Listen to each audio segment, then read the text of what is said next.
ভারতের সবশেষ নির্বাচনের ফল ঘোষণা চলছে। এ নিয়ে আলোচনা করতে আমাদের সঙ্গে স্টুডিওতে আছেন সহকর্মী লুৎফর কবির।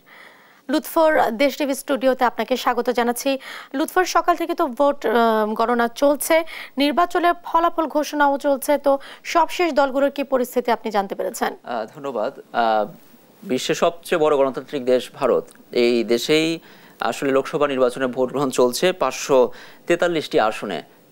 এত বড় স্টেটে এত বড় একটা দেশে ভোট গ্রহণ চলতেছে যেখানে সবার চোখ আসলে ভারতের দিকে, বিশেষ করে বাংলাদেশের জন্য একটা বড় একটা একটা ঘটনা, কারণ আমাদের সঙ্গে ভারতের অনেক বিষয়ই সম্পর্ক থাকে।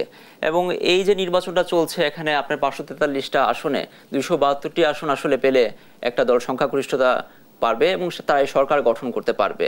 এখন পর্যন্ত যদি আপনি দেখেন সবশেষ ফলাফল, আমি কিছুক্ষণ আগে যেটি দেখেছি, ফল ঘোষণা চলছে, তো সেখানে ধারণা করা হচ্ছিল যে 400 আসনে বিজেপি, মোদি দাবি করেছিল 400 আসনে জয়লাভ করবে। আসলে জরিপগুলো সেটাই বলছিল, এখন পর্যন্ত আমরা সেটি দেখিনি। বিপরীত দেখতে পাচ্ছি যে কংগ্রেস কিন্তু 100 আসনও পাওয়ার কথা ছিল না। ইন্ডিয়া জোটের নেতৃত্বাধীন কংগ্রেস, সেখানে তারা বেশ ভালো একটা অবস্থানে আছে, আমরা সবশেষ যেটি দেখেছি। তো বিজেপি যেখানে আছে আপনার হচ্ছে ইন্ডিয়া জোট পেয়েছে 224টা, আর এনডিএ জোট 296টা এখন পর্যন্ত এগিয়ে আছে সবশেষ। এবারও কি ক্ষমতায় আসছেন মোদি? ভোট ফেরত জরিপগুলোতে তো তাই দেখা যাচ্ছে। এ বিষয়ে আপনি কি মনে করছেন? মোদি বরাবরই আত্মবিশ্বাসী যে তিনি আবার ক্ষমতায় আসছেন। জরিপগুলোতেও কিন্তু ঢালাও করে খবর প্রকাশ করে আসছে যে এবারে তৃতীয়বারের মতো হ্যাট্রিক করতে যাচ্ছেন মোদি, যেটাকে বলা হচ্ছে ভারতের নেহরুর পর তিনি আসলে এই অর্জনটা তারই একমাত্র হতে যাচ্ছে। কিন্তু এখন পর্যন্ত যে লাস্ট ফলাফল দেখা যাচ্ছে, সেটি কে আসতে যাচ্ছেন ক্ষমতায় কিছুটা হলো এখন প্রশ্ন দেখা দিচ্ছে, কারণ কংগ্রেসের নেতৃত্বাধীন ইন্ডিয়া জোট কিন্তু বেশ ভালো একটা অবস্থান আছে, সবগুলো গণমাধ্যম কিন্তু সেটি আসলে জানান দিচ্ছে। তারপরও মোদি এখনো এই পর্যন্ত কিন্তু সে যে ধ্যানে বসছিল নির্বাচনের আগের দিন, সে সপ্তম দফায়, এখন পর্যন্ত তিনি এ নিয়ে কোনো কথা বলেন নাই।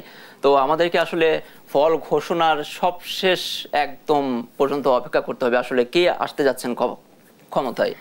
পশ্চিমবঙ্গের তৃণমূল এবং বিজেপির মধ্যে হাড্ডাহাড্ডি লড়াই তো চলছে। বিজেপি মমতাকে হারিয়ে দিতে যাচ্ছেন কিনা, কি মনে হচ্ছে আপনার? মমতা, এখন পর্যন্ত মমতাকে দেখিনি আজকে তেমন কোনো আভাস দিতে যে তার কি অবস্থা। তবে পশ্চিমবঙ্গে তো মমতা ঘাঁটি বলা চলে তৃণমূলের, সেখানে কিন্তু বিজেপি কিন্তু এবার ভালো অবস্থানে আছে। কিন্তু বিজেপি বলতেছিল যে আসলে এইবার তারাই এখানে বড় কিছু একটা দেখিয়ে দিবে, কিন্তু সেটি আমার মনে হচ্ছে না হবে। সকালের দিকে আমরা দেখেছি যে প্রথমে বিজেপি বেশ ভালো অবস্থানে চলে গিয়েছিল, আবার কিছুক্ষণ পর দেখি যে না, দুপুরবেলাতে দেখি আবার তৃণমূলের অবস্থানে ভালো। তো সব মিলিয়ে তৃণমূল বিজেপি একটা হাড্ডাহাড্ডি লড়াই চলছে, এবং এখানে কিন্তু আমাদের জন্য একটা আছে যে তারকাদের ছড়াছড়ি পশ্চিমবঙ্গে যেখানে সায়নী ঘোষ আছে, দেব আছে, নায়ক নায়িকাদের একটা অবস্থান, ভালো একটা অবস্থান আছে।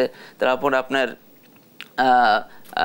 আপনি যদি দেখেন বামদের অবস্থানে কিন্তু ভালো নেই। বামদের একদমই, আমি শেষ খবর যাওয়া পর্যন্ত বামদের অবস্থানে দেখেছি 0, তারা কোনো ভোটই সেখানে পায়নি।